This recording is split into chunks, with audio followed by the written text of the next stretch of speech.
Nombre chapitre 35. Portion terre moun Lévi yo.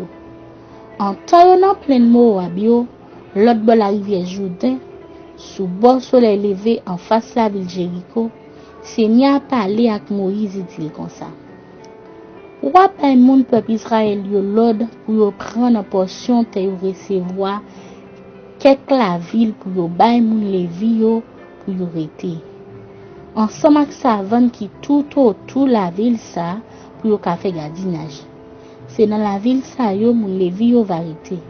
Savant ça yo va rete pour yo, y a servi pour animaux yo et pour toute l'autre bête y a gagné. Savant yo va tout autour la ville yo. Y a mesuré 1500 pieds depuis rempart la ville là dans chaque direction. Comme ça, savant yo va faire un gros terrain carré qui va mesurer 3000 pieds sous chaque bord. 3000 pieds sous bord l'est, 3000 pieds sous bord l'ouest, 3000 pieds sous bord nord, 3000 pieds sous bord sud avec la ville là dans mi-temps. Il a servi côté pour bête mon Lévi qui était dans la ville là, joindre manger. Dans la ville là, ben mon Lévi yo, il y a 6 là-dedans yo qui va servir pour bay moun qui touye moun protection. À part 6 la ville ça yo, na bay moun Lévi yo 42 l'autre la ville encore. En tout, c'est pour nous bay moun Lévi yo 48 la ville ak tout savon pour bête yo. Là na rete nan portion qui pour peuple Israël là, la ville pour moun Lévi yo, chaque famille va bay d'après portion tel il te recevoir. Ça qui gen pi gros portion va bay plus. Ça qui gen ti portion va bay moins. La ville refuge yo. Seigneur a parlé avec Moïse dit comme ça. Parlez avec mon peuple Israël yo, dit yo pour moi.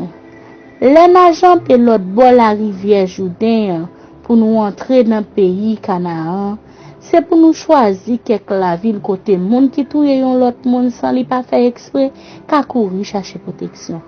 C'est là y a protégé la ba famille Moa qui t'a cherché tirer revanche Moa.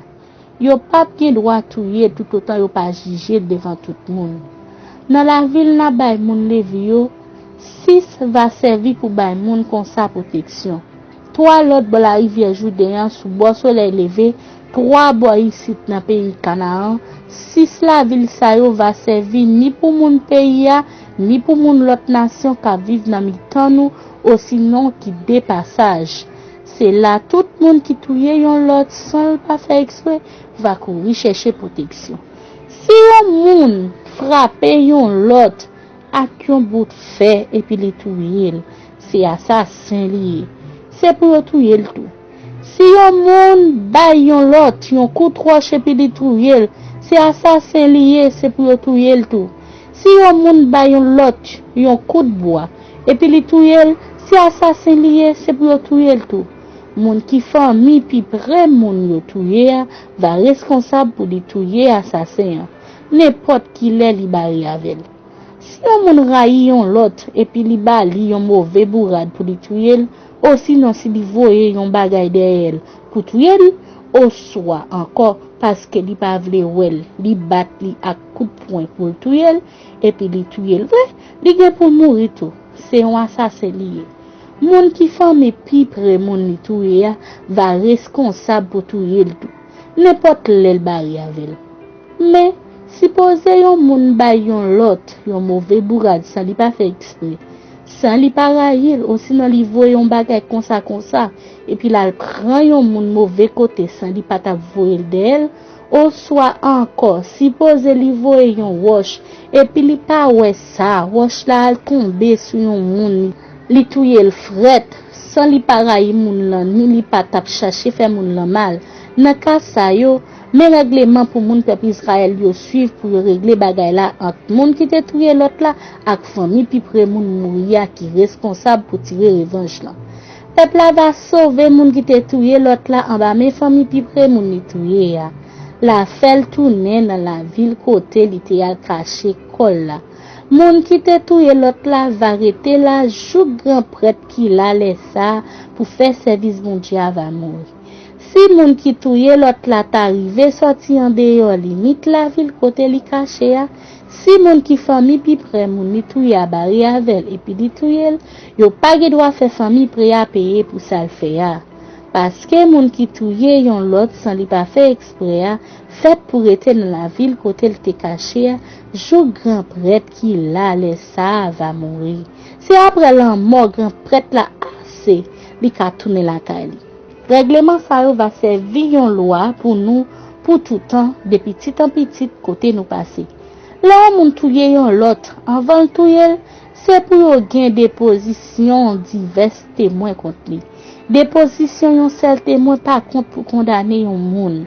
Nous pas droit accepter l'argent pour sauver la vie yon moun yo condamné pour mourir parce qu'elle touye yon l'autre. Ouais pas ouais c'est pour nous ça mourir. Ni nous pas droit accepter l'argent pour permettre yon moun qui quitte la ville côté le te al caché pour la caille avant grand prêtre qui la laisse ça mourir. Puis nous jamais fait bagay qui pour faire bon Dieu vivre do bay pays côté au pral vivre là. Là yon moun touye yon l'autre moun, c'est ça qui mette pays dans condition de respecter bon Dieu avec sang qui coule ya.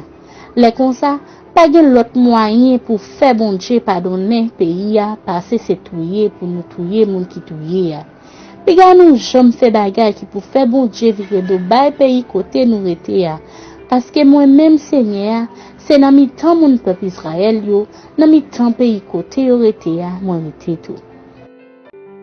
Nom chapitre 36. Héritage madame mariée.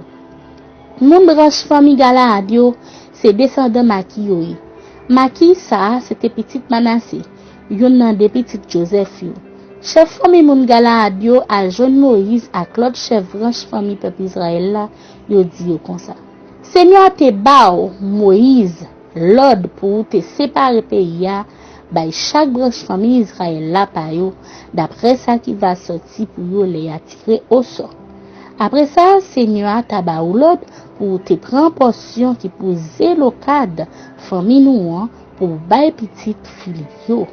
Mais si mesdames sa yo marié ak yon moun qui fait partie de l'autre branche dans famille peuple Israël là, portion qui pour yo wa pral sorti sous tes ancêtres pa nous.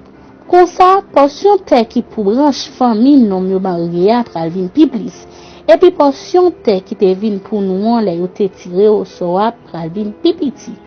La l'année réjouissance là va arriver pour moun peuple Israël yo pral prend portion terre qui te pour mesdames sa yo pral wete nan pa branche famille ancêtre nou yo pral mettel sous pa branche famille mari yo. C'est comme ça, d'après le Seigneur a te bali, Moïse bay moun peuple Israël yo règlement ça pour yo suivre. Li dit yo comme ça. Moun branche famille Joseph yo gen raison. C'est peut-être ça mais l'autre Seigneur a bay. Petite fille zélo kadyo libre marié moun yo vle.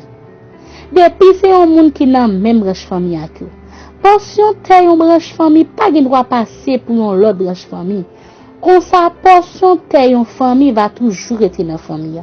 Si yon fille vin héritier yon portion nan te yon nan branche famille peuple Israël là, c'est pour marier ak yon moun qui nan même branche famille avec. Comme ça chaque moun va kembe héritage ancêtre dans famille. Te yon branche famille pas ka passer pour yon l'autre branche famille. Comme ça portion terre qui pour yon famille va toujours être dans famille. C'est comme ça petite fille zélo cadio fait José a te bay Moïse l'autre là. Mala, Tiza, Ogla, Milka ak Noah marié à petit garçon tonton yo bon papa. Yo marié branche famille Manassé petit Joseph là. Comme ça portion te papa yo a rete dans même branche famille. Mais tout l'ordre ak règlement Seigneur a te bay Moïse pour mon peuple Israël. Les ou tenant plein Moab yo, l'autre bord la rivière Jourdain en face la ville Jéricho.